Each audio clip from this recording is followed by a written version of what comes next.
guys, welcome back to my channel.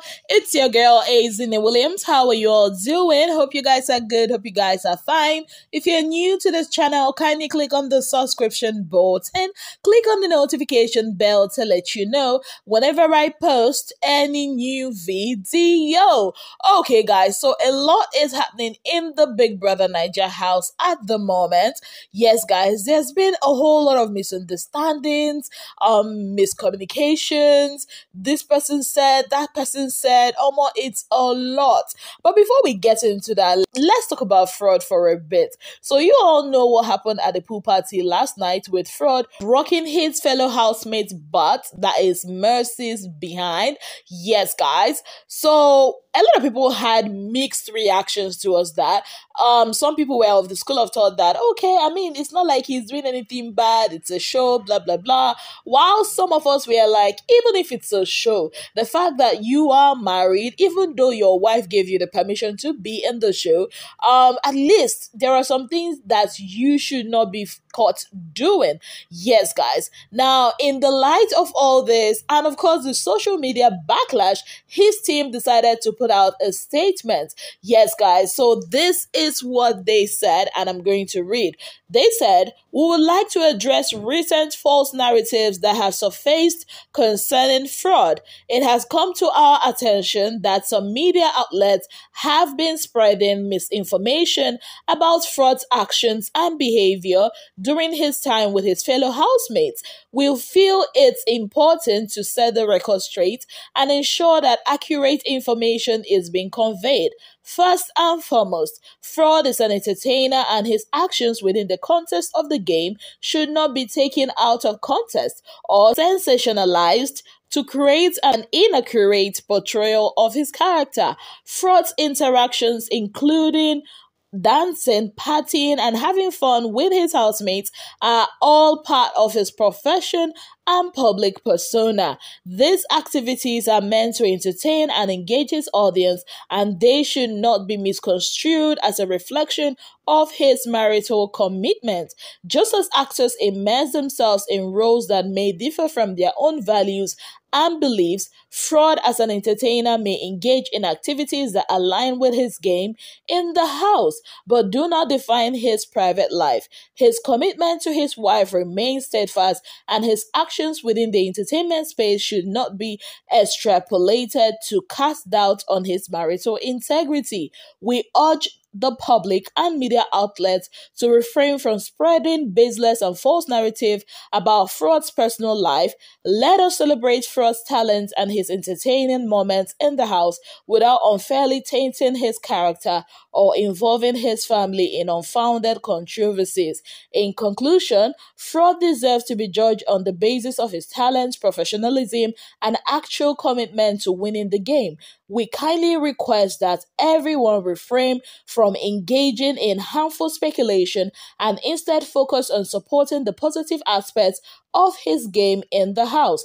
Dear Fraud Nation, we encourage you to desist from engaging in toxic fan wars. Remember, Fraud Nation is not a toxic fan base and will never be. Make Fraud proud by maintaining a calm demeanor until he phases out. Thank you for your understanding and cooperation. We love you, management." Okay, so I read this about 2 to 3 times, trying to understand what they are the message they're trying to pass out here. And I keep seeing them say about false narratives, false information, and all that has been, put out by media outlets. What false information? What false narratives?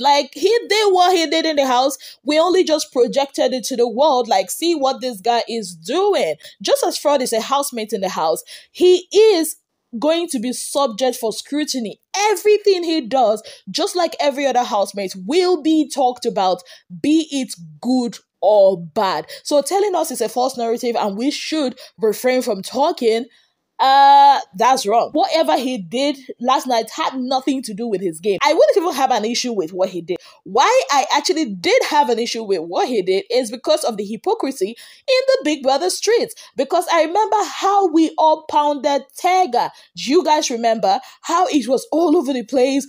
Celebrities were taking it up. And now we see Fraud, even though what he has done or what he did yesterday is not up to that level of what Tega did, but it's still in the same category, right? Because I mean, his is even compounded with the fact that he has a heavily pregnant wife in in the picture. So in our heads, we are like, okay, if we could crucify Tega, for what she did, why can't we do the same for Fraud? Why? That's just my own issue. Not that I have a problem with him mingling or having fun, but for me, I just felt like as a woman, no, if my own person is in that kind of a situation and doing this on national TV, it wouldn't look right to me. That's my own 2 cents about their whole public whatever that they put out. Now, away from that, I told you that a lot has been happening in the house. This morning, Venita had a town hall meeting with Ike and Pere and also Fraud. Yes, guys. So what was the topic? She said that Big Brother told her to come have a conversation with them. She started with, she's trying to make it as impersonal as it can be, about how somebody has been reporting some of them for bullying, and even though she doesn't know, she doesn't care about it, that Big Brother, has asked her to come have conversations with them because there's been a lot of aggression from them towards her, blah, blah, blah.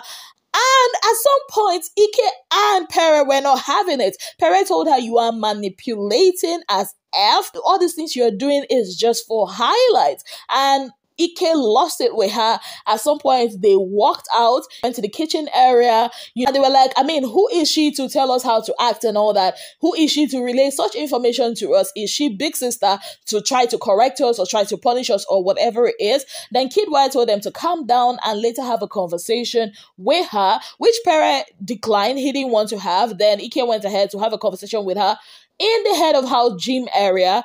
And before we could say Jack, baby girl started crying, and then she spinned it towards Neil, saying that it's Neil that has been pushing people to be aggressive towards her. She cited the whole thing that happened last night, that Adekunle was actually trying to get the gin because she requested for it, because that's the only thing she gets to take even outside of the house. She takes gin and tonic whenever she goes out, and Adekunle was trying to secure it for her and all that, and Neil was the one, and now Tonali Badge has even joined, and now she's looking at Tonali Badge a type of way, and Ike on his own was trying to spin it on Adekunle that the guy is evil, and that the guy is the one trying to take Venita away from him. And he talked about how during their money point tax, what Adekunle said, that he is willing to break him into two. Like, Adekunle does not know who he is. Yes, guys. So at the end of the day, both of them tried to make it like, oh, it's Adekunle, oh, it's Neil. It was crazy. Venita was talking about, that Ike does not even know half of what Neil has done, that Neil has been trying to make people, come against her and all that. And there was Pere, having a conversation where he also said that this whole Adekunle and Venita ship is not gonna work. That one of them is actually using the other person to stay relevant in the game. And at the end of the day, it's going to crash like Emmanuel and Licorice. Like, she is trying to put other people as the aggressors, but she has been the one being aggressive, towards people. Picking on people. Now she's trying to make them feel like, oh, you are the one that is the bully. You are bullying me. Meanwhile, she's the one that has been bullying people all this while. I remember how the first week we were like, why can't Venita just mind her own business? She always had a way of putting herself, inciting things, instigating things. I mean, what was the reason for she and Adekunle to go hide that hat, that actually caused the whole issue with Pere and Adekunle and all that? What was the reason? Like, she has this whole main character syndrome that in her head she feels like, if it doesn't go my way, then it doesn't go at all. And now she's trying to pin it on Neil. And Neil is saying that he doesn't think that Big Brother sent Venita to have that conversation or to say any of those things that he's saying, or she's saying rather. So on my own, I'm just looking at them like, okay, I don't believe the tears that I'm seeing from Venita. Not after everything I've seen her do to other people. Honestly, I don't. But I leave it up to you guys. What are your thoughts on the whole Venita, Pere, Ike, Neo, and Adekunle situation? Let me know in the comment section. Now, away from that, there's also the whole issue with Ceec, Doyin, Whitemoney, and Cross. Now, while they were in the garden, Doyin told Ceec that there's been, a talk in the house that they should alienate her, not talk to her, that is Ceec, unless it's a tax or a wager presentation. Now, Ceec probed further and asked her who exactly is spreading that, notion that nobody should be talking to her or associating with her. And Doyin went ahead to say it's Whitemoney and Cross. Now, when Doyin said that, me too, I was shocked, like, Cross? Because I know that Cross and Ceec have like this mutual whatever, and how Ceec was there for Cross. So I really didn't expect Cross to be one person to say that. When Doyin said that, Ceec was so mad. Of course, she was like, I have been there for this guy. What reason do they have to say this and all of that? Now, in the kitchen, when they came out from the garden area, Doyin also told Ceec that Whitemoney came to her and asked, if she has betrayed him. Like, wow, this is really getting serious. The plotting, the conniving, the secret meetings that are going on in Big Brother's house. Wow. People of God, I say, okay, I'm going to come and gist you guys and let you know what is happening with your faves. Yes, guys. On that note, I'd like to say a very big thank you to you all for being part of my channel. If you have not yet subscribed, kindly click on the subscription button. Click on the notification bell to let you know whenever I post any new video. Until I come your way again, I remain your darling girl, Izzy New Williams.